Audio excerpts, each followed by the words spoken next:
It's Brewin today. Today with me, I have Ken Marfilius, who's a former U.S. Air Force therapist and currently the director of online and distance education at Syracuse University's Falk College. We're going to talk about the recent events in Afghanistan, the 20th anniversary of 9/11, and Suicide Prevention Month. So thank you, Ken, for joining us today. Great. Thank you, Vanessa. So can you tell us about your past experiences as a U.S. Air Force therapist, and given SU has an office dedicated to student veterans and military connected students, how you and Falk College work together to serve them? Yeah, great. Sure. So my journey, actually, I'm a Syracuse University undergraduate, graduate alumni, and I focused on psychology was my major and a minor in public health. Went off to graduate school in Philadelphia, where I got my master's and doctorate degree from the School of Social Policy and Practice at the University of Pennsylvania. So it's important because this is where the journey would start. My focus was on military populations. I grew up right outside Philadelphia, a working class, blue collar town, and a lot of sort of Vietnam veterans as I was growing up was my neighbors, and I have close family and friends who have raised their right hand, served in the military. So that being said, I started working with veterans experiencing homelessness while I was at University of Pennsylvania, and then did some work at the Philadelphia VA Medical Center on the inpatient psychiatric unit. During that time, I would apply for what's called the HPSP program for the United States Air Force, and that's the Health Profession Scholarship Program. And several months, about 6 to 9 months later, I was subsequently selected while I was completing my studies. So I received a direct commission, would be considered a lieutenant in the United States Air Force in the reserves while completing my studies. Upon graduating, about 2 weeks after graduation, I would ship off to commissioned officer training in Montgomery, Alabama at Maxwell Air Force Base. And then after completing commissioned officer training, I would go to my duty station. And within about 4 or 5 days, I would begin seeing clients or service members. So we at the installation at that point in time had seen only active duty service members in uniform, largely Air Force members, both enlisted and officers, but on occasion would also see members from different branches. For example, maybe a recruiter in the Army was stationed by the installation, and the closest medical group was ours. So it was a three-pronged approach, specifically in the Air Force. So there's the medical group, and within the medical group, there's called a mental health flight. And in the flight, there is mental health arm. There's the ADAP program, which is the Alcohol and Drug Abuse Prevention and Treatment Program. And there's also the Family Advocacy Program. In mental health, the Department of Defense, really, I was seeing anywhere between 4 to 6 to 8 service members a day. So the good thing about that is that our service members at this point in time, this is around 2013, were certainly seeking help and seeking treatment. And so what did I see coming through there?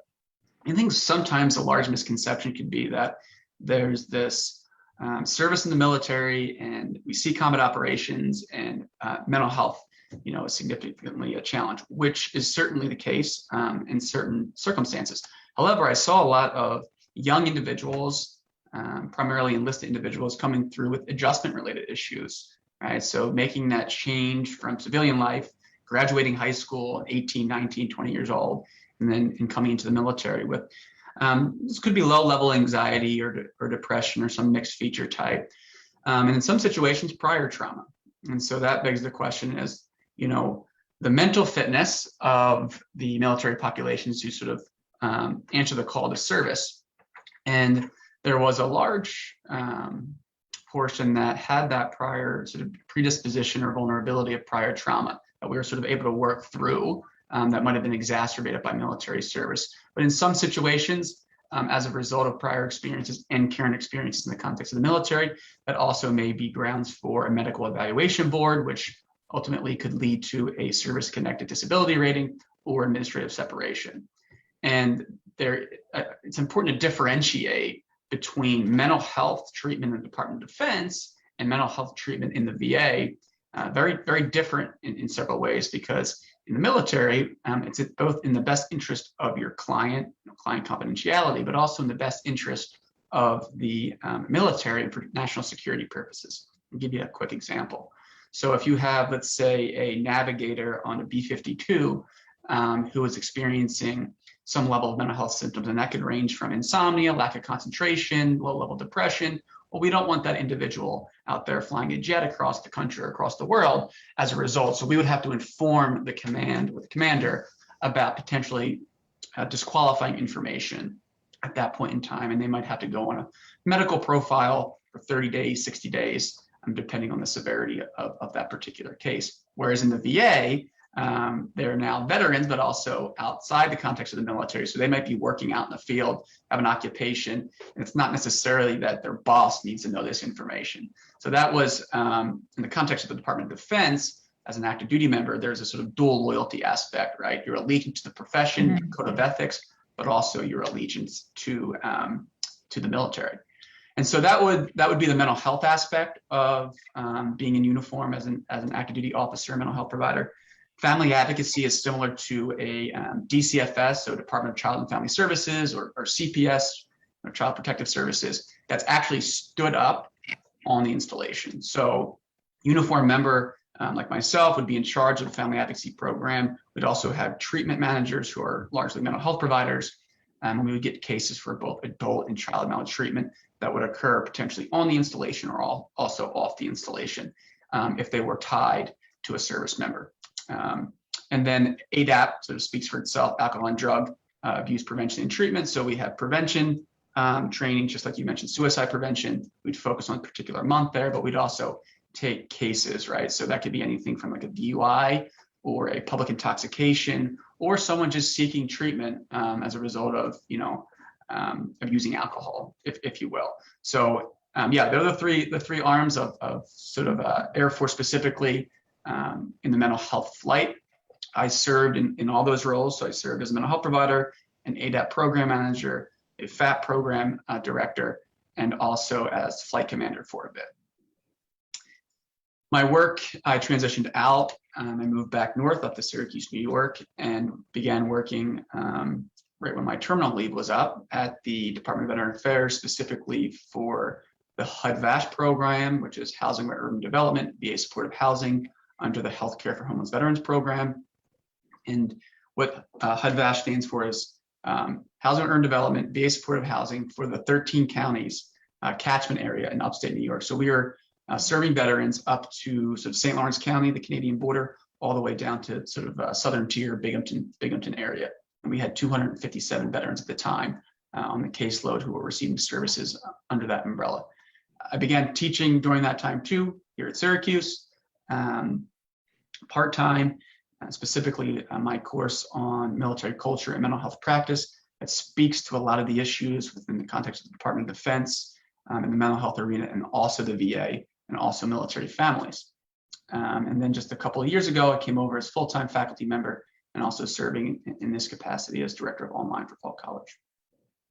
Right. Well, thank you for your service and for explaining everything you've done. Very impressive background, and obviously it was a pivotal role in the Air Force and now here at SU. So we're going to talk about the recent events in Afghanistan a little bit. Can you kind of tell us about some of the feelings veterans and military families may be experiencing right now? Yeah, I'll speak sort of both personally and professionally, if that's okay. But first off, I want to express my support and empathy for all of our military members. That goes for active service members, reservists, National Guard, and their families who have invested and sacrificed so much for this country and quite frankly, have we seen for the world.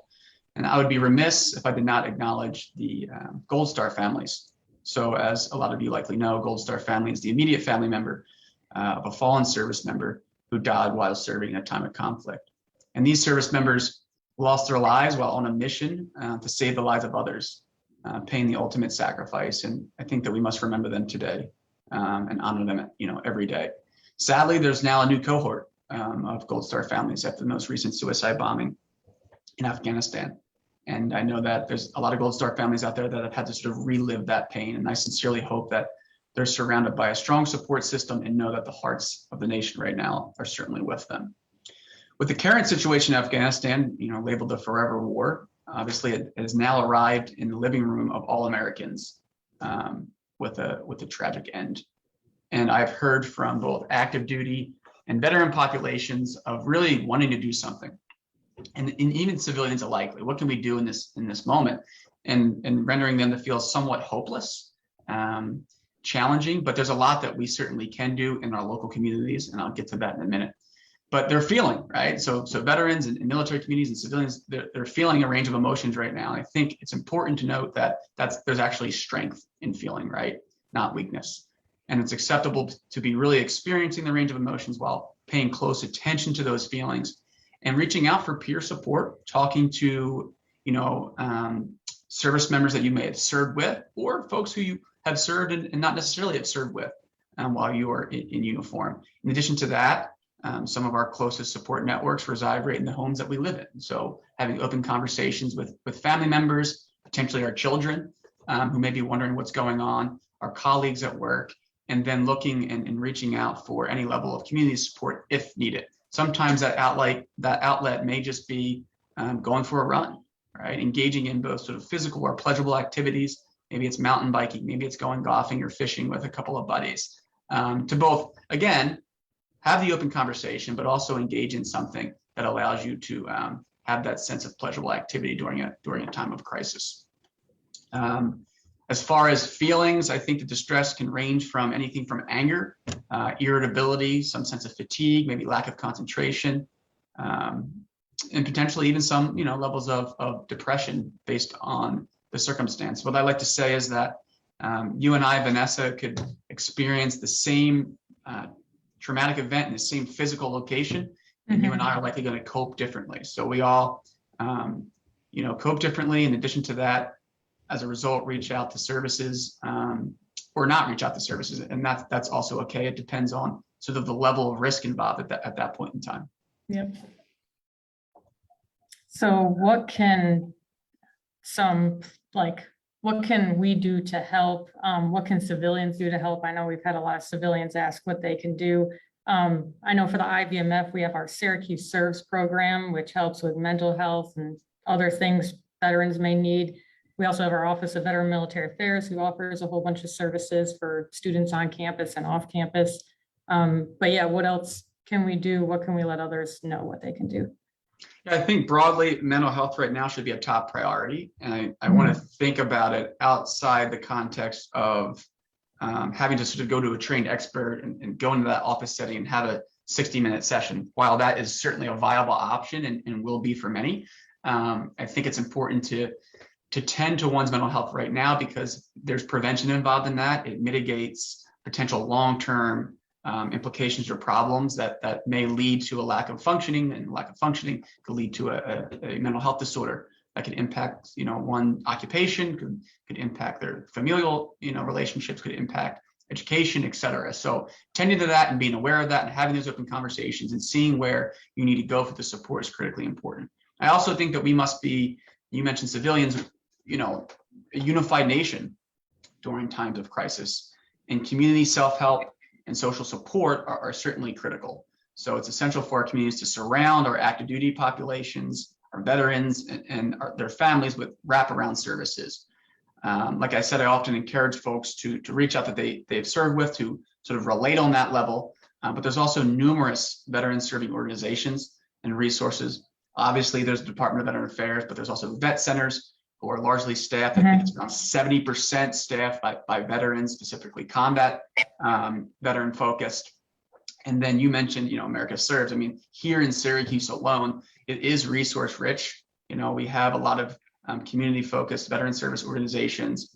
For example, not just IVMF, but Clear Path for Veterans. So that there are outlets for individuals to go to and get this help. I'm also acutely aware of the mental health challenges of our Afghan allies, right? And I think that we must have, we've done a lot of work, and veterans specifically have done a lot of work to get, and organizations to get our allies safely to America or to a safe place. And I think that we must have a rapid and effective response promoting the psychological first aid for the refugee community. I know that there's going to be some here, or there already are some here in Syracuse, who will ultimately be part of the social fabric in America. And some of those children may end up joining the military eventually. So the aid must extend beyond first line emotional and practical support, really experiencing this level of acute stress by reducing barriers to care and services, right? And so what are those right services in place for our military communities and Afghan refugees alike? I think we have to be forward thinking at the community level across the nation. So